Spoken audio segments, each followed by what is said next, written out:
Govenor Imagi Meira Meehut Singga Unanaba Matam Pidriba Ashi Kari Aronba agenda Leibanano HAINA Imagi Meira President TH.SUJATA PHONGDORAKLI Gwaltabida Paumishing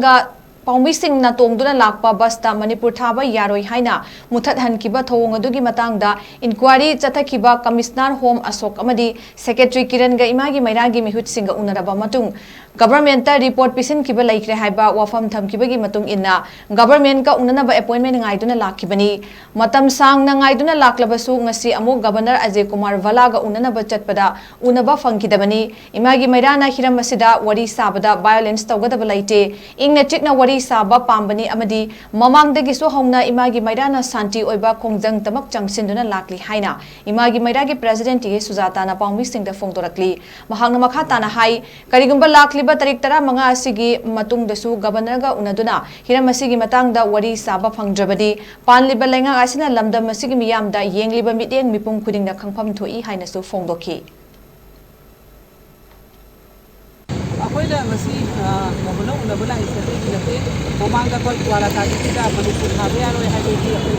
government di bas amada ko matanga akoida thukiba ate 15 bau wari ki amato matunga ko ke no tawjira kani haide ko president chief secretary bi ki bagi matungina akoida ta nazar ko hiran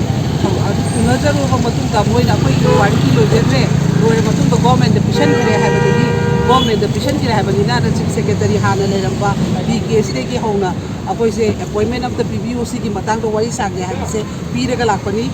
hana ki secretary the chief secretary piro tarikh sina 23/06/2025 sida mu pira matung da mase phan ko ina kano tawdra kan na mai transfer thadok thajin moi tawna thre moi appointment piram dana adui matung da mu alo bolakpa chief secretary says da mu akoina 28/07/2025 da mu pisan jabane ma pi basi ki su appointment su pi ya de sigi report sigi haru badagi moi se una se abam ta yada dana le badagi last oina akoina mu governor sida akoi sigi matang sida akoi output khara pami raja miyam gi oiba pi haiba yaba official oibo oida budul to ngam ko rasu hamin na rakam tong wai chanani haiba sigi akoi na mu governor gi sida date 11/05/08/2025 sida pizabane pizaba se moi adum pirak tabadagi ngasi se monday matam sang ko sela abani na haidana ngasi tang ani yoksela e